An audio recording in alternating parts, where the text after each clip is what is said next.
الله أكبر الله أكبر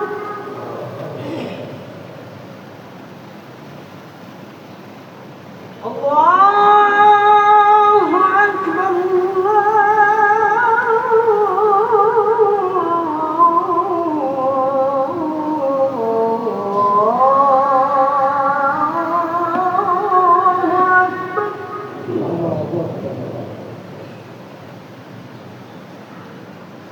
أشهد أن لا إله إلا الله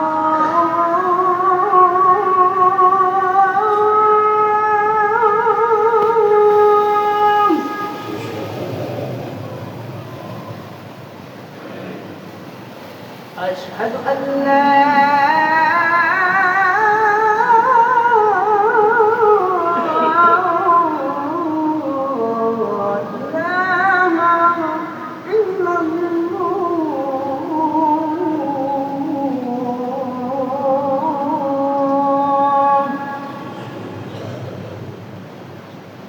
أشهد أن محمدا رسول الله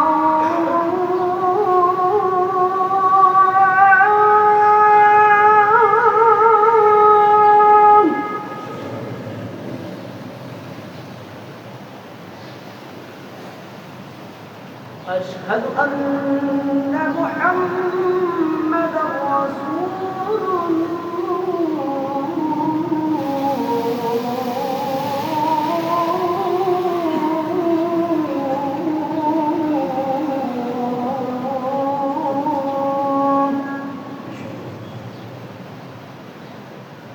حي على السلام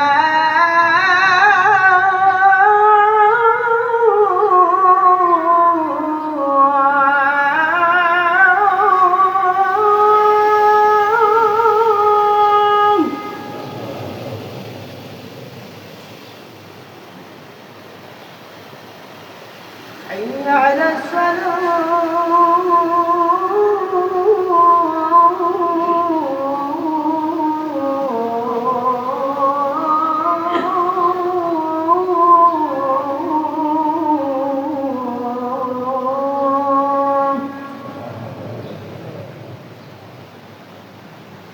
حي على الفلاح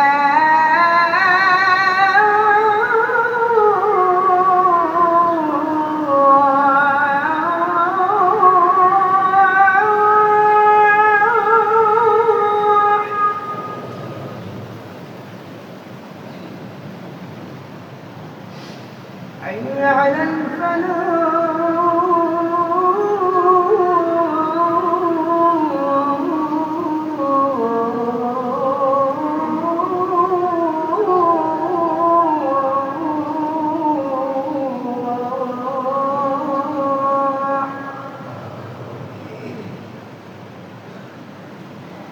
الله أكبر الله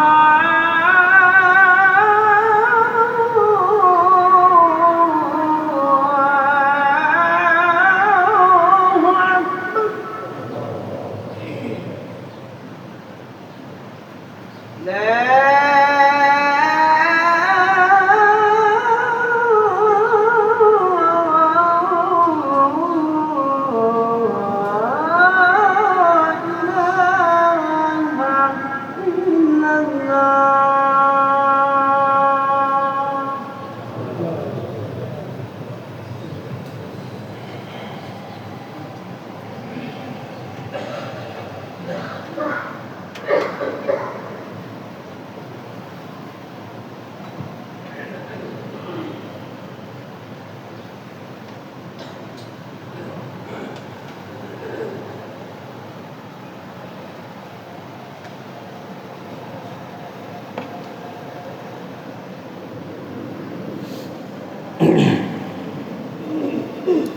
إن الحمد لله نحمده ونستعينه ونستغفره ونعوذ بالله من شرور أنفسنا ومن سيئات أعمالنا من يهده الله فلا مضل له ومن يضلله فلا هادي له وأشهد أن لا إله إلا الله وحده لا شريك له وأشهد أن محمدًا عبده ورسوله أما بعد فأعوذ بالله من الشيطان الرجيم فقد قال الله تعالى في كلامه المجيد وفرقانه الحميد والذين يكنزون الذهب والفضة ولا ينفقونها في سبيل الله فبشرهم بعذاب أليم وقال تعالى أيضا وما أمروا إلا ليعبدوا الله مخلصين له الدين حنفاء ويقيموا الصلاة ويؤتوا الزكاة وذلك دين القيمة وقال تعالى أيضا خذ من أموالهم صدقة تطهرهم وتزكيهم بها যাবতীয় প্রশংসা হামদ ও সানা মহাপরাক্রমশালী আল্লাহ সুবহানাহু ওয়া তাআলার জন্য, সকলেই বলি আলহামদুলিল্লাহ। দরুদ ও সালাম বর্ষিত হোক পৃথিবীর সর্বশেষ এবং সর্বশ্রেষ্ঠ রাসূল আহমদ মুহাম্মদ মুস্তাফা সাল্লাল্লাহু আলাইহি ওয়াসাল্লামের প্রতি। আমরা পবিত্র রমজান মাসের মধ্যে অবস্থান করছি। এই পবিত্র রমজান মাসের আজকের জুমার খুতবায় আমাদের সংক্ষিপ্ত বক্তব্যের বিষয়বস্তু যাকাত। যাকাত সম্পর্কে আমরা তার গুরুত্ব, তাৎপর্য, প্রয়োজনীয়তা, যাকাত অনাদায়ের ভয়াবহতা, যাকাত বের করার হিসাব, সার্বিক বিষয়গুলো আজকের খুতবায় সংক্ষিপ্তভাবে তুলে ধরার চেষ্টা করব ইনশাআল্লাহ। ওমা তৌফিকি ইল্লা বিল্লাহিল আলিয়্যিল আযীম। যাকাত শব্দের শাব্দিক অর্থ হচ্ছে বৃদ্ধি পাওয়া। আল্লাহ সুবহানাহু ওয়া তাআলা যাকাত শব্দের নাম এমনভাবে রেখেছেন যে মানুষের দৃষ্টিতে মানুষ দেখছে টাকা পয়সা বের হয়ে যাচ্ছে, আর আল্লাহ সুবহানাহু ওয়া তাআলা বলছেন টাকা বাড়ছে। নামটাই রাখা আছে বৃদ্ধি, তথা যা বাস্তবে ঘটছে তার সম্পূর্ণ বিপরীত নামকরণ করা আছে। বাস্তবে তো ঘটছে টাকা বের হয়ে যাচ্ছে এবং টাকা কমে যাচ্ছে, আর আল্লাহ সুবহানাহু ওয়া তাআলা সেটির নামকরণ করেছেন বিপরীত দিয়ে, যে যাকাত মানে বৃদ্ধি তথা বাড়ছে। এবং আল্লাহ সুবহানাহু ওয়া তাআলা পবিত্র কোরআনে এটি স্পষ্ট ঘোষণাও দিয়েছেন, ওয়ায়ামহাকুল্লাহুর রিবা ওয়া ইউরবিস সাদাকাত। আল্লাহ সুবহানাহু ওয়া তাআলা সুদকে কমান আর সাদাকাকে বাড়ান। তো সুদে মানুষ বাহ্যিকভাবে দেখতে পায় বাড়ছে, আল্লাহ বলছেন আমি কমাই। সাদাকায় মানুষ বাহ্যিকভাবে দেখতে পাচ্ছে কমছে, আল্লাহ বলছেন আমি বাড়াই। তথা মানুষের অর্থনৈতিক উত্থান পতনের বিষয়টি বাহ্যিক অর্থে মানুষ যা দেখে বাস্তবে সেটিই হচ্ছে, এটি কখনোই নয়। যা এই যাকাতের নামকরণ এবং এই আয়াত থেকে আমাদের নিকটে স্পষ্ট। যেখানে বাহ্যিক অর্থে আমরা দেখছি সুদে টাকা বাড়ছে, সেখানে আল্লাহ বলছেন আমি কমাই। যেখানে বাহ্যিক অর্থে আমরা দেখছি দান সাদকা যাকাতে টাকা কমে, সেখানে আল্লাহ বলছেন আমি বাড়াই। এবং নামকরণও করা হয়েছে সেভাবে। এই নামের দ্বিতীয় আরেকটি অর্থ হচ্ছে বিশুদ্ধকরণ, পবিত্রকরণ। যাকাত শব্দের দ্বিতীয় আরেকটা শাব্দিক অর্থ হচ্ছে বিশুদ্ধ বা পবিত্র করা। আল্লাহ সুবহানাহু ওয়া তাআলা পবিত্র কোরআন মাজিদে বলেন, খুদ মিন আমওয়ালিহিম সাদাকাতান, আপনি ধনীদের সম্পদ থেকে সাদাকা বের করেন। কেন? তুতাহহিরুহুম ওয়া তুযাক্কিহিম বিহা, আপনি ধনীদের সম্পদ থেকে যাকাত বের করার মাধ্যমে তাদের সম্পদকে পবিত্র করবেন। তুতাহহির অপবিত্র থেকে পবিত্র করবেন, ওয়া তুযাক্কি অশুদ্ধ থেকে ভেজাল থেকে বিশুদ্ধ করবেন। তথা দ্বিতীয় আরেকটি অর্থ পবিত্র কোরআনের আয়াত থেকে স্পষ্ট হলো যে জাকাত অনাদায়কৃত সম্পদ মূলত অপবিত্র এবং অশুদ্ধ সম্পদ। যতক্ষণ না সেটি থেকে জাকাত আদায় না করা হচ্ছে ততক্ষণ সেটি পবিত্র হচ্ছে না, বিশুদ্ধ হচ্ছে না। আল্লাহ সুবহানাহু ওয়া তাআলা পবিত্র কোরআন মাজিদে জাকাত আদায়ের আদেশটি সবসময় সালাত আদায়ের আদেশের সাথে সম্পৃক্ত করে রেখেছেন। পবিত্র কোরআনের এমন কোনো আয়াত আমাদের অবগতিতে নাই যেখানে আল্লাহ সুবহানাহু ওয়া তাআলা আকিমুস সালাহ বলেছেন, সালাত আদায় করো বলেছেন, সালাত প্রতিষ্ঠা করো বলেছেন, কিন্তু ওয়াআতুজ যাকাত, যাকাত আদায় করো এ কথা বলেননি, আমাদের অবগতিতে নাই। শুধু তাই নয়, অতীতে যে নবীগণ চলে গেছেন তাদের ক্ষেত্রেও আল্লাহ সুবহানাহু ওয়া তাআলা সালাত এবং যাকাতকে একত্রিত করেছেন। ঈসা আলাইহিস সালাতু ওয়াস সালামকে নিয়ে যখন মারিয়াম আলাইহিস সালাতু ওয়াস সালাম জনসম্মুখে আগমন করলেন এবং আশারাত ইলাই, মানুষ যখন জিজ্ঞেস করল যে তুমি এত বড় একটি অঘটন ঘটিয়েছ, মা কানা আবুকা ইমরাআ, তোমার পিতা খারাপ মানুষ ছিলেন না আর তোমার মা বাগিয়া, ব্যভিচারী ছিলেন না, তো তুমি কিভাবে এত বড় একটি অপরাধ সংঘটিত করলে? তা আল্লাহ সুবহানাহু ওয়া তাআলা বলে রেখেছিলেন তুমি কথা বলবে না, হাত দিয়ে ইশারা করবে, আশারাত ইলাই। তো যখন মারিয়াম আলাইহিস সালাতু ওয়াস সালাম কোলের বাচ্চার দিকে ইশারা করলেন, তখন তারা বলল যে কাইফা নুকাল্লিমু মান কানা ফিল মাহদি সাবিয়্যা, ওই বাচ্চার সাথে কিভাবে আমরা কথা বলবো যে এখনই কোলের বাচ্চা?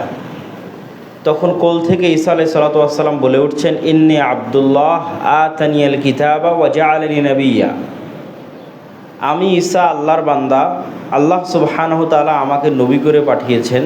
বলতে বলতে তিনি বলছেন ওয়া আওসানি বিসসালাতি ওয়াজ যাকাতি মা দুমতু হাইয়া, আর আল্লাহ আমি ঈসা আমাকে আদেশ করেছেন যে আমি যতদিন বেঁচে থাকব ততদিন যেন সালাত আদায় করি আর যাকাত আদায় করি। ওয়া আওসানি বিসসালাতি ওয়াজ যাকাতি, ঈসা আলাইহিস সালাতু ওয়াস সালাম বলছেন। তথা অতীতে চলে যাওয়া যত নবী আছে তাদের ক্ষেত্রেও এই দুইটা আদেশ আল্লাহ সুবহানাহু ওয়া তাআলার পক্ষ থেকে কমন, যে সালাত আদায় করতে হবে, সালাত প্রতিষ্ঠা করতে হবে, যাকাত প্রদান করতে হবে। সুতরাং আমাদের মাথা, আমাদের ব্রেন এবং আমাদের মস্তিষ্কে সালাতের যে গুরুত্ব আমাদের ব্রেনে আছে, আপনাকে বুঝতে হবে ইসলামে হুবহু সেই গুরুত্ব যাকাতের। আপনি যতটুকু বুঝেন যে সালাতের এই গুরুত্ব, তো হুবহু অতটুকুই গুরুত্ব যাকাতের। এতটুকু আপনার কাছে পরিষ্কার থাকতে হবে।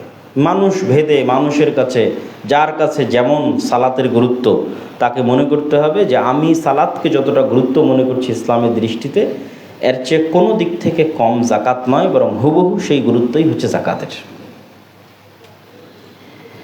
এবং এই জন্যই রাসূলুল্লাহ সাল্লাল্লাহু আলাইহি ওয়াসাল্লাম ইসলামের যে স্তম্ভগুলোর বর্ণনা দিয়েছেন, সেই স্তম্ভগুলোর বর্ণনা দিতে গিয়ে বুনিয়াল ইসলাম আলা খামসিন, ইসলাম 5টি স্তম্ভের উপর প্রতিষ্ঠিত। শাহাদাত আল্লাহ ইলাহা ইল্লাল্লাহ, এই সাক্ষ্য দেওয়া যে আল্লাহ ব্যতীত কোনো মাবুদ নেই এবং মুহাম্মদ আল্লাহর রাসূল, তথা তাওহীদ এবং রিসালাতের সাক্ষ্য দেওয়া। ওয়া ইকামিস সালাত ওয়া ইতাইজ যাকাত, এবং সালাত প্রতিষ্ঠা করা, যাকাত প্রদান করা। ওয়া সাওমে রমাদান, রমজান মাসে সিয়াম পালন করা। আর আল্লাহ সুবহানাহু ওয়া তাআলার ঘর হজ্জে বাইতুল্লাহিল হারাম লিমান ইসতাতাআ ইলাইহি সাবিলা, যার পক্ষে সম্ভব হজ করা, তার পক্ষে জীবনে একবার হজ সম্পাদন করা। তাহলে ইসলামের যে 5টি মৌলিক ফরজ কাজ আছে, সেই 5টি মৌলিক ফরজ কাজের একটি হচ্ছে যাকাত।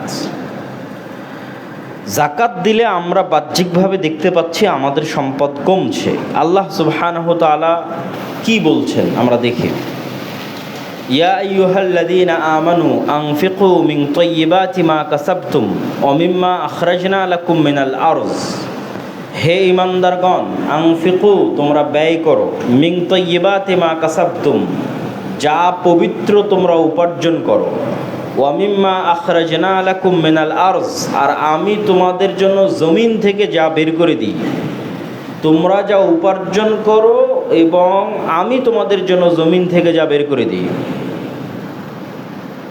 সেগুলো তোমরা আল্লাহ সুবহানাহু ওয়া তাআলার রাস্তায় ব্যয় করো।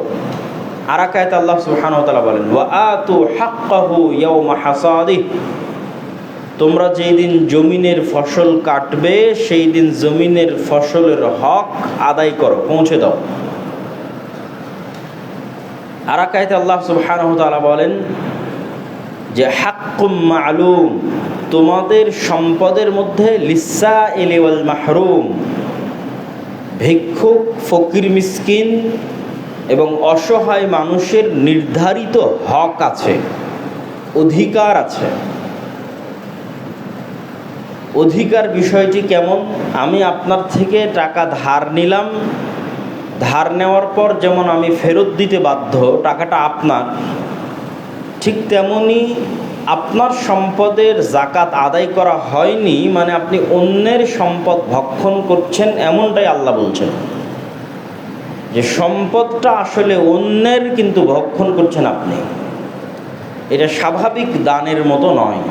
স্বাভাবিক দানে সম্পদ আপনার, চাইলে দান করতে পারেন, চাইলে নাও করতে পারেন। কিন্তু জাকাতের বিষয়টি হচ্ছে, যদি আপনি জাকাত আদায় না করেন তাহলে আপনি আসলে অন্যের, আর একজন এই সম্পদের মালিক, সেই মালিকের সম্পদ আপনি জোরপূর্বক ভক্ষণ করছেন, যা আল্লাহ বলছেন। এই জন্য আল্লাহ সুবহানাহু ওয়া তাআলা জাকাতের বিষয়ে শাস্তির কথা উল্লেখ করেছেন খুব কঠোর এবং শক্তভাবে। ওয়াল্লাযীনা ইয়াকনিজুনা আয-যাহাবা ওয়াল ফিদ্দা ওয়া লা ইউনফিকুনাহা ফি সাবিলিল্লাহ, যারা স্বর্ণ এবং রৌপ্য জমা করে রাখে এবং সেখান থেকে জাকাত বের করে না, ফাবাশশিরহুম বিআযাবিন আলীম, তাদেরকে কঠোর শাস্তির সুসংবাদ দিন। কঠোর শাস্তির কি সুসংবাদ হয়? কঠোর শাস্তির হবে দুঃসংবাদ। কিন্তু আল্লাহ সুবহানাহু ওয়া তাআলা ঠাট্টা করে বলছেন ফাবাশশিরহুম বিআযাবিন আলীম, তাদেরকে সুসংবাদ দিন যে তাদের জন্য বিশাল বড় সুসংবাদ অপেক্ষা করছে, কঠোর ও কঠিন শাস্তির। আল্লাহ সুবহানাহু ওয়া তাআলা ঠাট্টা করো তো এভাবে বলছেন। কি সেই সুসংবাদ? ইয়াউমা ইউহমা আলাইহা ফি নারি জাহান্নাম ফাতুকওয়া বিহা জিবাহুহুম ওয়া জুনুবুহুম ওয়া যুহুরুহুম, এই স্বর্ণ এবং এই চাঁদি জাহান্নামের আগুনে ছ্যাঁক দেওয়া হবে। ইউহমা, ছ্যাঁক দেওয়া, আগুনে ধরা। জাহান্নামের আগুনে যখন ওই স্বর্ণ এবং চাঁদি গরম হয়ে যাবে, তখন তাদের পিঠ, পার্শ্বদেশ, তাদের ঘাড়, ফাতুকওয়া বিহা জিবাহুহুম ওয়া জুনুবুহুম ওয়া যুহুরুহুম, তখন ওই গরম স্বর্ণ এবং চাঁদি তাদের পিঠ এবং পার্শ্বদেশে লাগানো হবে এবং তাদেরকে বলা হবে হাযা মা কানাজতুম লিআনফুসিকুম, এটাই সেটা যা তোমরা তোমাদের জন্য দুনিয়াতে জমা করে রেখেছিলে। ফাযুকু মা কুনতুম তাকনিজুন, অতএব কেমন মজা লাগে সেই মজাটা অনুভব করো। তথা স্বর্ণ এবং চাঁদি যখন ছ্যাঁক দেওয়া হবে তখন তো কখনোই মজা লাগা সম্ভব নয়, কষ্ট লাগবে। কিন্তু আল্লাহ সুবহানাহু ওয়া তাআলা বলছেন কেমন মজা লাগে সেটা অনুভব করো। ফাযুকু, যাকা ইয়াযুকু, এই শব্দের অর্থ হচ্ছে সুস্বাদু খাবারের স্বাদ আস্বাদন করা। উর্দুতেও বলে যে ইস খানে কা জায়কা বহুত লজিজ থা। জায়কা মানে স্বাদ, খুব সুন্দর স্বাদ। তথা আপনাদের রান্নার সর্বোচ্চ যে রান্না হতে পারে, বিরিয়ানি হোক, কাবাব হোক, সেটা মুখে দিলে যে সুস্বাদু স্বাদটা আস্বাদন করা হয়, সেটা আল্লাহ বলছেন এই ছ্যাঁকটা কত সুস্বাদু সেটা আস্বাদন করো। তথা এখানেও আল্লাহ সুবহানাহু ওয়া তাআলা ঠাট্টা করে কথা বলছেন যে এই সেই সম্পদ যা তোমরা দুনিয়াতে জমা করে রেখেছিলে, এই সম্পদের মজাটা কেমন, সুস্বাদু স্বাদটা কেমন সেটা আস্বাদন করো। যেহেতু এটা সুসংবাদ, কঠোর ও কঠিন শাস্তির সুসংবাদ, সেহেতু সুসংবাদের স্বাদ তো অবশ্যই মজা হবে। এই জন্য আল্লাহ সুবহানাহু ওয়া তাআলা সুসংবাদও দিচ্ছেন এবং মানুষকে বলতেছেন এটা কেমন মজাদার, কেমন টেস্টি সেটা অনুভব করো। সম্মানিত উপস্থিতি, আল্লাহ সুবহানাহু ওয়া তাআলা পবিত্র কোরআন আরাকায়তে বলেন, ওয়ালা ইয়াহসাবান্নাল্লাযীনা ইয়াবখালুনা বিমা আতাহুমুল্লাহু মিন ফাজলিহি হুয়া খায়রাল লাহুম বাল হুয়া শাররুল লাহুম। যারা কৃপণতা করত, তাদের সম্পদ তাদের কাছে জমা করে রেখেছে, যাকাত বের করেনি, তারা যেন মনে না করে যে এই সম্পদ তাদের জন্য কল্যাণকর হবে, বরং এই সম্পদ হুয়া শাররুল লাহুম, তাদের জন্য অকল্যাণকর হবে। কিভাবে? সাইতাওয়াকুনা মা বাখিলু বিহি ইয়াউমাল কিয়ামা, এই সম্পদ তাদের গলায় পেঁচিয়ে দেওয়া হবে কিয়ামতের মাঠে, অথবা এই সম্পদ থেকে তাদেরকে ছ্যাঁক দেওয়া হবে কিয়ামতের মাঠে। আর যদি মানুষ যাকাত বা দান বা সাদাকা তাদের সম্পদ থেকে বের করে, তাহলে কি? আল্লাহ সুবহানাহু ওয়া তাআলা বলছেন, মাসালুল্লাযীনা ইউনফিকুনা আমওয়ালাহুম ফি সাবিলিল্লাহ কামাসালি হাব্বাতিন আম্বাতাত সাবআ সানাবিলা ফি কুল্লি সুম্বুলাতিন মিআত হাব্বাহ। কোনো মানুষ যখন একটি পয়সা আল্লাহ সুবহানাহু ওয়া তাআলার রাস্তায় দান করে, তখন ওই একটি পয়সা একটি বীজ দানার নেয়। যেই বীজ দানা কৃষক রোপণ করে, ধরেন ধানের বীজ কৃষক রোপণ করেছে, ওই ধানের বীজ আস্তে আস্তে গাছ হয়, গাছ হওয়ার পর সেখানে 7-8টা শীষ হয়, ওই 7-8টা শীষের প্রত্যেকটা শীষে 5-10টা করে ধান ধরে, কিন্তু বীজ রোপণ করা হয়েছিল একটা। সেই একটা বীজ থেকে 50টা বা 100টা ধানের দানা বা 500 বা 600 বা 700 ধানের দানা জন্ম নিচ্ছে। তো আল্লাহ সুবহানাহু ওয়া তাআলা বলছেন, কেউ যখন একটা টাকা ব্যয় করে, তখন সে যেন পরকালে একটা বীজ রোপণ করলো। আজকে দান করলেন তো আজকে একটা গাছ লাগালেন, এবং আল্লাহ সুবহানাহু ওয়া তাআলা এই গাছটাকে বাড়ানোর দায়িত্ব আল্লাহ নিয়েছেন। এখানে যে বীজ রোপণ করা হলো, সেই বীজের যত্নের দায়িত্ব কৃষক নিয়েছে, দুনিয়াতে যে ধানের বীজ রোপণ করা হয়েছে। আর দানের মাধ্যমে জান্নাতে যে বীজ রোপণ করা হলো, সেটার যত্ন নেওয়ার দায়িত্ব আল্লাহ নিয়েছেন। আল্লাহ সুবহানাহু ওয়া তাআলা বলছেন, কামাসালে হাব্বাতিন আম্বাতাত সাবআ সানাবিলা, এটার থেকে 7টা বীজ গজাবে, 7টা শীষ হবে, প্রত্যেকটা শীষে 100টা করে দানা ধরবে, তথা একটা বীজ, একটা দান 700টাতে পরিণত হবে। ওয়াল্লাহু ইউযাইফু লিমান ইয়াশা, আর আল্লাহ চাইলে এটাকে বাড়াতেই থাকবেন, বাড়াতেই থাকবেন। সুবহানাল্লাহ। তথা মানুষ যখন আল্লাহ সুবহানাহু তাআলার কাছে দেয়, এটার পরের কথাটা আরেকটা আয়াতের অনুবাদ দিয়েই করি। আর এক আয়াতে আল্লাহ সুবহানাহু ওয়া তাআলা বলেন, ওয়ামা আনফাকতুম মিন শাইইন ফাহুয়া ইখলিফু, যখন তোমরা কোনো কিছু দান করো, তখন সেটার দায় দায়িত্ব, দেখাশোনার দেখভালের দায়িত্ব আল্লাহ সুবহানাহু ওয়া তাআলা নেন। এটা হারিয়ে যায় না, তোমাদের জন্য জমা থাকে। ওয়া হুয়া খায়রুর রাযিকিন, আর আল্লাহ হচ্ছে সর্বোত্তম রিজিক দাতা। তথা যখনই মানুষ কোনো কিছু দান করে, যাকাত দেয়, তখন এটা আসলে কখনো হারিয়ে যায় না, নষ্ট হয় না। এটা আল্লাহ সুবহানাহু তাআলার দরবারে গিয়ে সেভিংস হিসেবে জমা হয়, এবং আল্লাহ সুবহানাহু তাআলা সেটা বাড়াতেই থাকেন, বাড়াতেই থাকেন। ওয়ারাহমাতি ওয়াসিআত কুল্লা শাই ফাসাআকতুবুহা লিল্লাযীনা ইয়াত্তাকুনা ওয়া ইউতুনা যাকাত, আমার রহমত বিশাল প্রশস্ত, যারা আল্লাহ সুবহানাহু তাআলার রাস্তায় দান করে, তাদের এই দান আল্লাহ সুবহানাহু তাআলা সংরক্ষণ করেন এবং নিজের কাছে লিপিবদ্ধ করে রাখেন। সম্মানিত উপস্থিতি,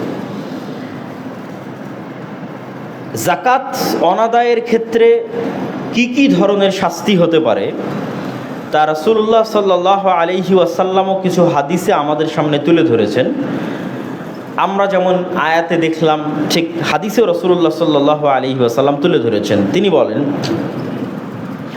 মা মিন আহাদিন লা ইউআদ্দি যাকাতা মালিহি ইল্লা মুসিলা লাহু ইয়াউমাল কিয়ামাতি শুজাআন আকরা, যে কোনো ব্যক্তি যে তার সম্পদের যাকাত আদায় করেনি, তার সম্পদকে কিয়ামতের মাঠে বিষাক্ত সাপে রূপান্তর করা হবে। হাত্তা ইতাওয়াকু বিহি উনুকাহ, এবং এই বিষাক্ত সাপকে তার গলায় পেঁচিয়ে দেওয়া হবে, এবং এই বিষাক্ত সাপ তাকে ছোবল মারতে থাকবে আর বলতে থাকবে, আনা কানজুক আনা মালুক, আমি তোমার সেই সঞ্চিত সম্পদ যা তুমি দুনিয়াতে জমা করে রেখেছিলে। তো মানুষের জাকাত অনাদায়ের ধরনের উপর ভিত্তি করে শাস্তির ধরনের ভিন্নতা আসবে। মানুষ যদি স্বর্ণ এবং রৌপ্যের জাকাত বের না করে, তাহলে স্বর্ণ এবং রৌপ্যকে ছেক দিয়ে বলা হবে যে এটা তোমার সেই জাকাত যা তুমি আদায় করনি।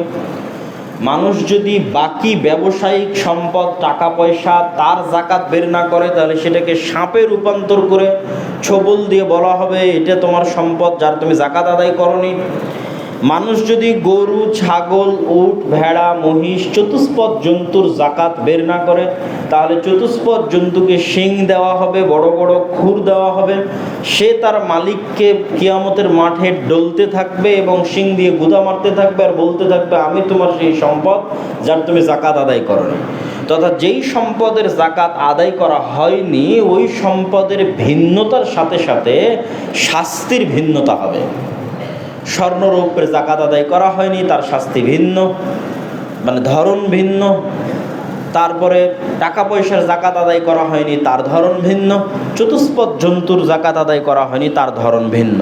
তবে প্রত্যেকেই বলবে যে আমি তোমার সেই সঞ্চিত সম্পদ যার তুমি জাকাত আদায় করনি, আজকে মজা এবং সুস্বাদু স্বাদ তুমি আস্বাদন করো।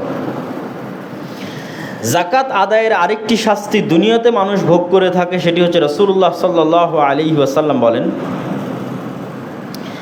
যে মা মানা কওমুন আয-যাকাত ইল্লা ইবতালাহুমুল্লাহ বিস-সিনিন। কোন জাতি যদি জাকাত আদায় বন্ধ করে দেয়, আল্লাহ সুবহানাহু ওয়া তাআলা তাদের জন্য বৃষ্টি বর্ষণ বন্ধ করে দেন। এবং পৃথিবীতে যদি চতুষ্পদ জন্তু না থাকতো তাহলে আর কোনো দিনই বৃষ্টি হতো না। এবং পৃথিবীতে দারিদ্রতা ও দুর্ভিক্ষ দেখা দেয় জাকাত অনাদায়ের কারণে। জাতিগতভাবে জাকাত অনাদায়ের কারণে দুর্ভিক্ষ এবং দারিদ্রতা দেখা দেয়। এটা হচ্ছে জাকাত অনাদায়ের দুনিয়াবি শাস্তি। আর জাকাত অনাদায়ের পরকালীন শাস্তি তো আমরা দেখলাম। আর জাকাত আদায়ের ফজিলত কি? জাকাত আদায়ের ফজিলত, সবচেয়ে বড় ফজিলত হচ্ছে আবু দারদা রাদিয়াল্লাহু তাআলা আনহু থেকে বর্ণিত, তিনি বলেন খামসুন মান জাআ বিহিন্না মা ঈমানিন। পাঁচটা জিনিসের যে ব্যক্তি দায়িত্ব নেবে সে জান্নাতে যাবেই। মান হাফাযা আলা সালাওয়াতিল খামস, যে 5 ওয়াক্ত সালাতের দায়িত্ব নিল, রমজান মাসে সিয়াম পালন করলো এবং যদি সক্ষম হয় তাহলে জাকাত আদায় করলো এবং হজ সম্পাদন করলো, তাহলে তার জন্য জান্নাতের দরজা খোলা। মানুষের জন্য আল্লাহ সুবহানাহু ওয়া তাআলা যত ইবাদত দিয়েছেন তার মধ্যে সবচেয়ে প্রিয় ইবাদত হচ্ছে ফরজ। রাসূলুল্লাহ সাল্লাল্লাহু আলাইহি ওয়াসাল্লাম বলেন আল্লাহর কাছে সবচেয়ে প্রিয় ইবাদত যেগুলো ফরজ করা হয়েছে, তথা ফরজ সালাতের চাইতে বড় নেকিওয়ালা ইবাদত যেমন নাই, ফরজ ইবাদতের চাইতে ফরজ সালাত, ফরজ যাকাত, ফরজ সিয়াম, ঠিক এগুলো ছাড়ার যে গুনাহ তার চেয়ে বড় গুনাহ নাই। কেননা এগুলো হচ্ছে আল্লাহ সুবহানাহু ওয়া তাআলার আদেশ আর অন্যগুলো হচ্ছে আল্লাহ সুবহানাহু ওয়া তাআলার অফার। মালিক আপনাকে একটা কাজের আদেশ করতেছে আর মালিক আপনাকে একটা কাজের কথা বলতেছে যদি এটা করো আর অতিরিক্ত করে যদি এটা করো তাহলে তোমাদের জন্য এটা। তো আপনারাও স্বাভাবিকভাবে বুঝেন যে আদেশ যেটা সেটার গুরুত্ব বেশি। যেটার জন্য আমি চাকরিতে জয়েন করেছি, যেটা আমার মূল মেইন ডিউটি, যে ডিউটির উপর আমার বেতন নির্ধারিত হয়, তার অতিরিক্ত কাজের জন্য মালিক বিভিন্ন অফার দিতে পারে। সুতরাং আর যত আমল, আখলাক, ইবাদত আছে সেগুলোর জন্য শুধু অফার থাকতে পারে, কিন্তু যেটার জন্য আমি মুসলমান হয়েছি, মুসলমান হওয়ার যেটা মূল ডিউটি এবং আল্লাহর যেটা প্রধান আদেশ, সেটা করলে আল্লাহ সুবহানাহু ওয়া তাআলা যত খুশি হন অন্য কোনোটাতে তত খুশি হন না। সেটা রাসূল সাল্লাল্লাহু আলাইহি ওয়াসাল্লাম যে 5টা ইবাদতের কথা বলেছেন, যদিও গরিবদের জন্য শুধু 2টা, সালাত এবং সিয়াম, আর বাকিগুলো শর্ত সাপেক্ষে। ঈমান আনয়নের পর যাকাত এবং হজ শর্ত সাপেক্ষে। সম্মানিত উপস্থিতি, আমরা এবার দেখব যাকাত কখন ফরজ হয় এবং যাকাত আমরা কিভাবে আদায় করব। যাকাত ফরজ হওয়ার ক্ষেত্রে রাসূলুল্লাহ সাল্লাল্লাহু আলাইহি ওয়াসাল্লামের হাদিসগুলোকে যদি আমরা একত্রিত করি তাহলে 2টি শর্ত পূরণ হলে মানুষের উপর যাকাত ফরজ হয়। একটি শর্ত হচ্ছে নিসাব পরিমাণ সম্পদের মালিক হলে, 2 নম্বর শর্ত হচ্ছে নিসাব পরিমাণ সম্পদের উপর 1 বছর অতিক্রম করলে। নিসাব পরিমাণ সম্পদ কি? নিসাব পরিমাণ সম্পদ হচ্ছে 7.5 ভরি স্বর্ণ অথবা 52 তোলা রৌপ্য। এই সমপরিমাণ বর্তমান বাজার দর অনুযায়ী যদি কারো নিকটে সম্পদ থাকে, কোন সম্পদ? জাকাতযোগ্য সম্পদ। জাকাতযোগ্য সম্পদ কি কি? জাকাতযোগ্য সম্পদ হচ্ছে 4টা। স্বর্ণ রৌপ্য বাই ডিফল্ট জাকাতযোগ্য সম্পদ, বাই বর্ন জন্মগত জাকাতযোগ্য সম্পদ। যেহেতু স্বর্ণ এবং রৌপ্য বাই ডিফল্ট বাই বর্ন জাকাতযোগ্য সম্পদ, সেহেতু ব্যবহার করলেই কি, ব্যবসা করলেই কি, বাড়িতে পড়ে থাকলেই কি, না থাকলেই কি, লকারে থাকলেই কি, পার্মানেন্ট জাকাতযোগ্য সম্পদ স্বর্ণ এবং রৌপ্য। তারপরে জাকাতযোগ্য সম্পদ কি? মানুষের জমি থেকে উৎপাদিত ফসল। তারপরে জাকাতযোগ্য সম্পদ কি? বাড়িতে থাকা চতুষ্পদ জন্তু। তারপরে জাকাতযোগ্য সম্পদ কি? ব্যবসায়িক সম্পদ। একদম যদি সামারি বলি, প্রত্যেক যেখান থেকে মানুষ টাকা বানায়, টাকা তৈরি করে, টাকা ইনকাম করে, সেখানেই জাকাত আরোপ করা আছে। যেখান থেকে মানুষ টাকা বের করে না, সেখানে জাকাত আরোপ করা নাই। জমিতে আবাদ নাই, ফসল নাই, হয়নি, জমি চাষ করে না, জাকাত নাই। ঠিক তেমনি ব্যবসায়িক সম্পদ তথা যেটার থেকে সে ব্যবসায় কাজে লাগিয়ে টাকা বের করতেছে, সেটাতে জাকাত আছে। যেটা বাড়িতে ব্যবহার করার জন্য রেখেছে, সেটা যত দামিই হোক, আইফোন হোক, আইপ্যাড হোক, মোটরসাইকেল হোক, গাড়ি হোক, কোটি কোটি টাকা দামের গাড়ি হোক, কোটি কোটি টাকা দামের, লাখ লাখ টাকা দামের মোটরসাইকেল হোক, ব্যবহার করছে। লাখ লাখ টাকা দামের ঘড়ি হোক, বাড়িতে ব্যবহার করছে। বিশাল বড় বাংলো, ফ্ল্যাট, যা ব্যবহার করছে তারপর জাকাত নাই। যা ব্যবসায় লাগিয়ে ইনকাম করছে তারপর জাকাত আছে, আর যা ব্যবহার করছে তার উপর জাকাত নাই। আরও একদম সারমর্ম কথা হচ্ছে, যেখান থেকে টাকা ইনকাম করা হয় সেখানেই জাকাত, আর যেখানে ইনকাম করা হয় না সেখানে জাকাত নাই। তাহলে এই 4টা হচ্ছে জাকাতযোগ্য সম্পদ। এই জাকাতযোগ্য সম্পদগুলোর বিশেষ করে 3টাকে আমাদের হিসাবে নিয়ে আসতে হবে। স্বর্ণ রৌপ্যকে আমাদের হিসাবে নিয়ে আসতে হবে। স্বর্ণ রৌপ্যের বিপরীতে প্রচলিত ক্যাশ মানি, ডলার হোক, রিয়াল হোক, টাকা হোক, সেটাকে হিসাবে নিয়ে আসতে হবে। ব্যবসায়িক সম্পদকে হিসাবে নিয়ে আসতে হবে। এই 3টাকে হিসাবে নিয়ে আসতে হবে। বাকি 2টা ফসল, সেটার হিসাব ভিন্ন। চতুষ্পদ জন্তু, সেটার হিসাব ভিন্ন। চতুষ্পদ জন্তুর হিসাব আলাদা, ফসলের হিসাব আলাদা। তাহলে স্বাভাবিকভাবে 3টে জিনিসের হিসাব আমাদেরকে করতে হবে। আমার কাছে বাড়িতে ব্যবহার্য আমার স্ত্রী কন্যা, তাদের স্বর্ণ রৌপ্য কতটুকু আছে, আমার কাছে ক্যাশ মানি, টাকা, যে কোনো দেশের কারেন্সি হোক না কেন, ডিপোজিট হোক, বিকাশে হোক, নগদে হোক, সঞ্চয়পত্র হোক, যে টাকার মালিক আমি ক্লেইম করতে পারি যে আমি এটার মালিক, এরকম যে কোনো মালিকানাধীন সম্পদ এখন আমার কাছে আছে, অথবা ব্যাংকে আছে, অথবা মোবাইলে আছে, যেখানেই থাক আমার মালিকানায়, সেটা হিসাবে নিয়ে আসতে হবে। ব্যবসায়িক সম্পদকে হিসাবে নিয়ে আসতে হবে।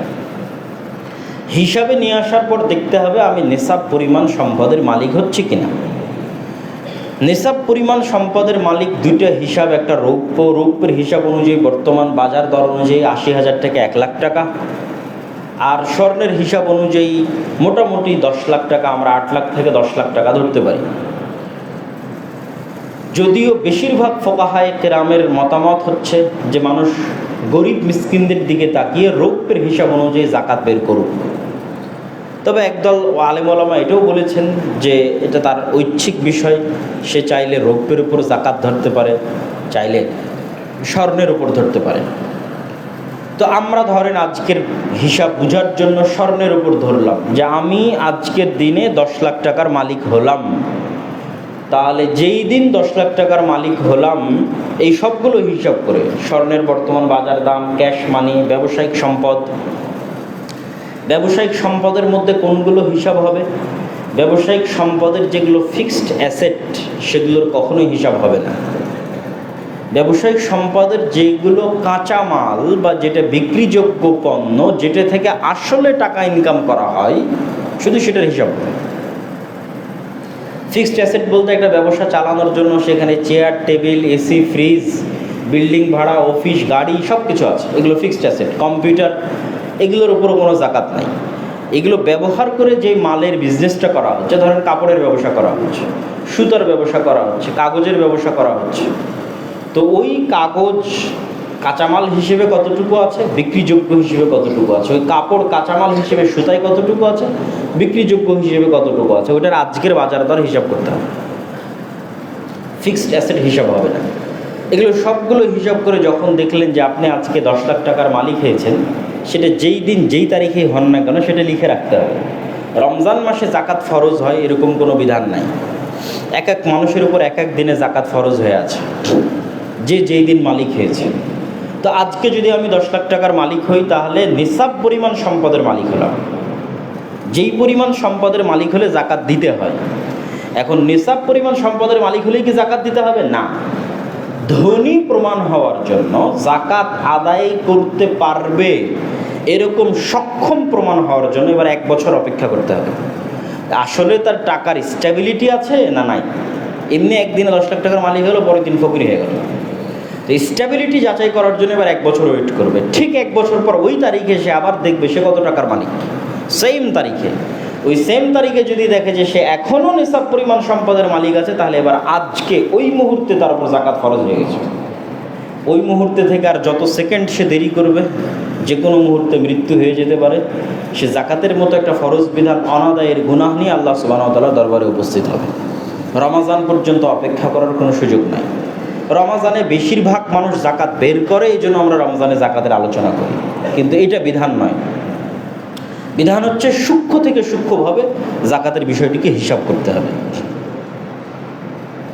এবার যখন আপনি 2টা শর্তই পূরণ করলেন, তখন এবার আপনি সেই সম্পদের জাকাত আদায় করবেন শতকরা 2.5% হিসেবে, তথা 100 টাকায় 2.5 টাকা, 1000 টাকায় 250 টাকা, 1 লাখ টাকায় 2500 টাকা, এইভাবে শতকরা 2.5% হিসাব করে টাকার ভিত্তিতে জাকাত আদায় করবেন।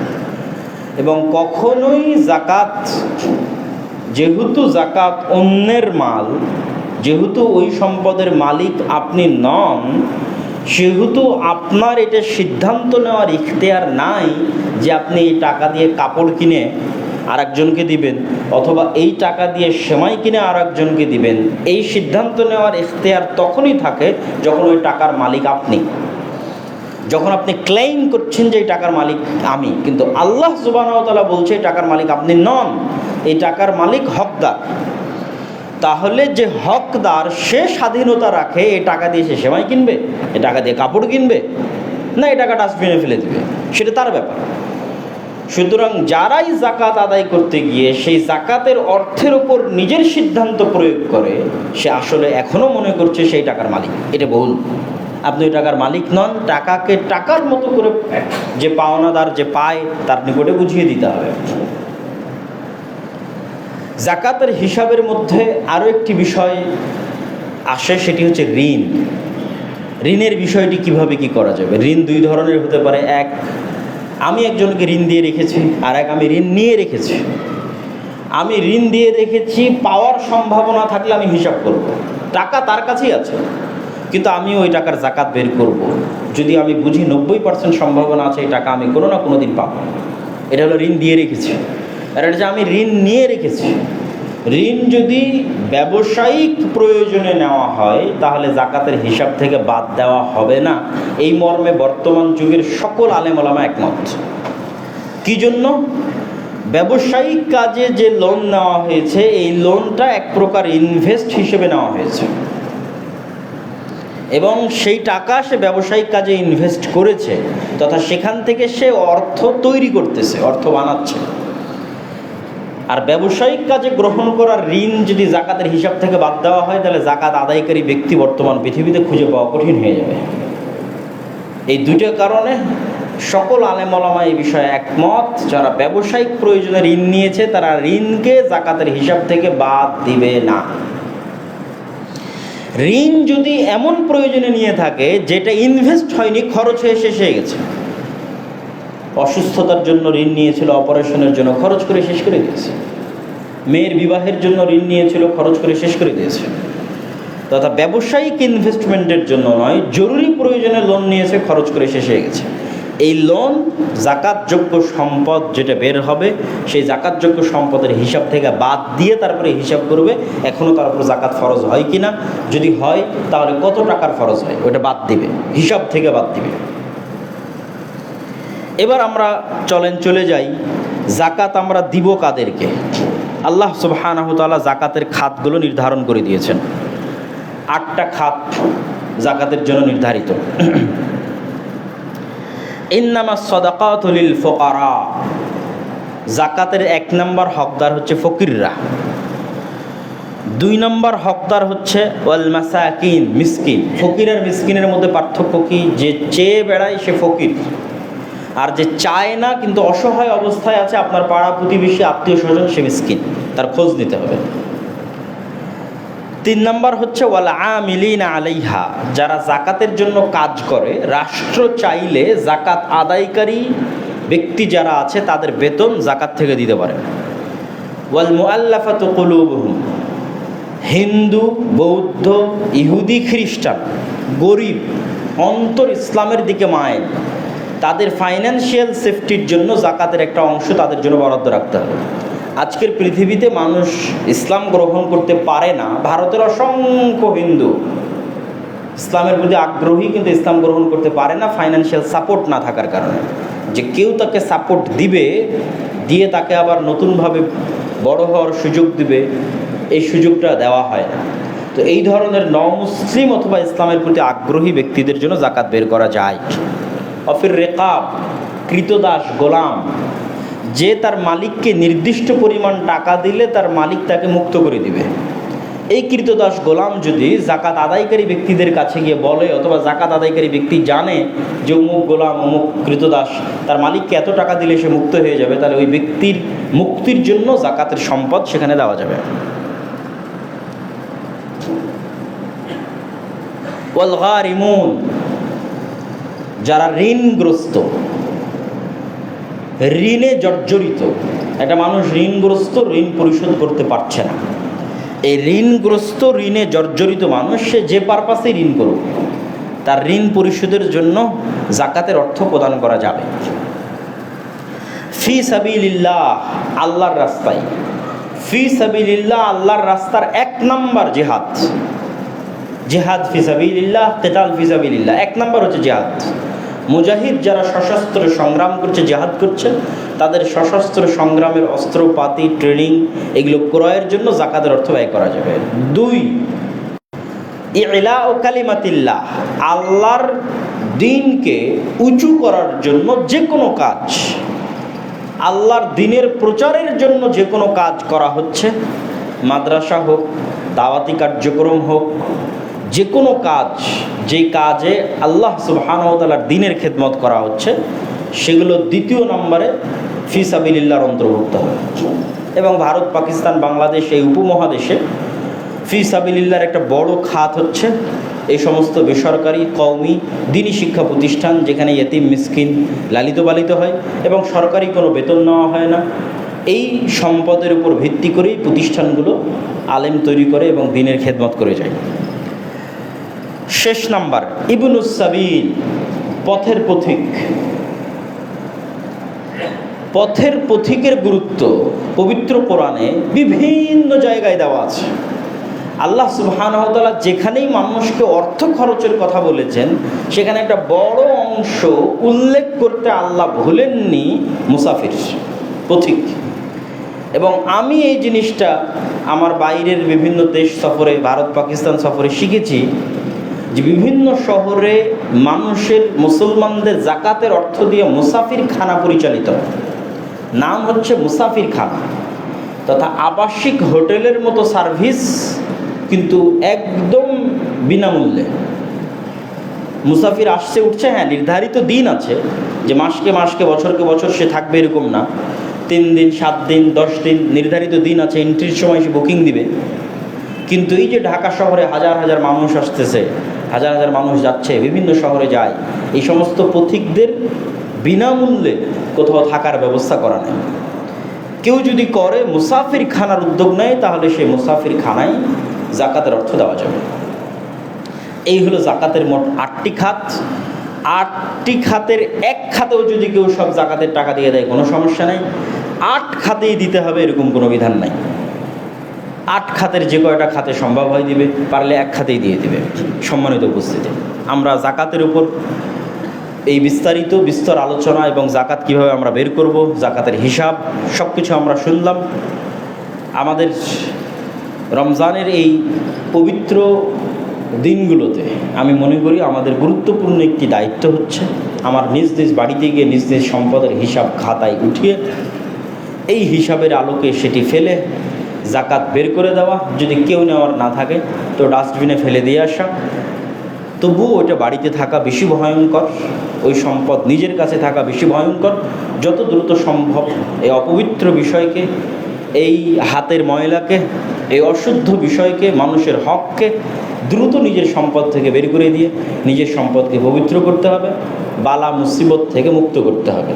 যে সম্পদের জাকাত আদায় হয়ে গেল, সেই সম্পদ আসমানি জমিনি বালা মুসিবত থেকে হেফাজতে থাকলো।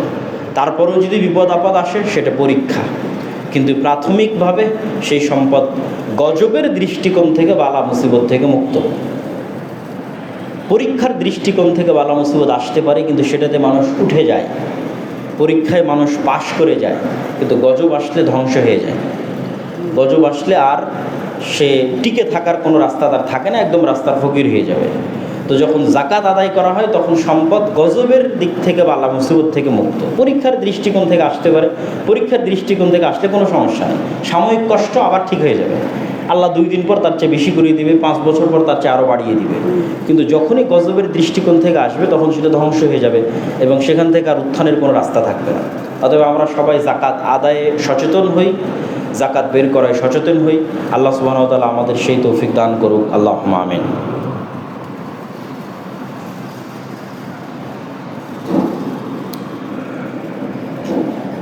يا أيها الذين آمنوا صلوا عليه وسلموا تسليما اللهم صل على محمد وعلى آل محمد كما صليت على إبراهيم وعلى آل إبراهيم إنك حميد مجيد اللهم بارك على محمد وعلى آل محمد كما باركت على إبراهيم وعلى آل إبراهيم إنك حميد مجيد ربنا ظلمنا أنفسنا وإن لم تغفر لنا وترحمنا لنكونن من الخاسرين ربنا ظلمنا أنفسنا وإن لم تغفر لنا وترحمنا لنكونن من الخاسرين ربنا ظلمنا أنفسنا وإن لم تغفر لنا وترحمنا لنكونن من الخاسرين ربنا آتنا في الدنيا حسنة وفي الآخرة حسنة وقنا عذاب النار ربنا آتنا في الدنيا حسنة وفي الآخرة حسنة وقنا عذاب النار رب ارحمهما كما ربياني صغيرا رب ارحمهما كما ربياني صغيرا رب ارحمهما كما ربياني صغيرا رب ارحمهما كما ربياني صغيرا اللهم انصر المؤمنين المظلومين المجاهدين في فلسطين اللهم انصر المؤمنين المسلمين المظلومين المجاهدين في فلسطين اللهم انصر المؤمنين المسلمين المظلومين المجاهدين في فلسطين اللهم اخذل اليهود والنصارى والكفرة والمشركين اللهم اخذل اليهود والنصارى والكفرة والمشركين اللهم اخذل اليهود والنصارى والكفرة والمشركين اللهم احفظ بلادنا وبلاد سائر المسلمين اللهم احفظ بلادنا من كيد الكائدين ومكر الماكرين اللهم احفظ بلادنا من كيد الكائدين ومكر الماكرين اللهم وفق ولاة أمرنا لما تحب وترضى اللهم وفق ولاة أمرنا لما تحب وترضى اللهم وفق ولاة أمرنا لما تحب وترضى اللهم اشف مرضانا ومرضى جميع المسلمين اللهم اشف مرضانا ومرضى جميع المسلمين اللهم اشف مرضانا ومرضى جميع المسلمين اللهم ارحم موتانا وموتى جميع المسلمين اللهم ارحم موتانا وموتى جميع المؤمنين اللهم ارحم موتانا وموتى جميع المسلمين سبحان ربك رب العزة عما يصفون وسلام على المرسلين والحمد لله رب العالمين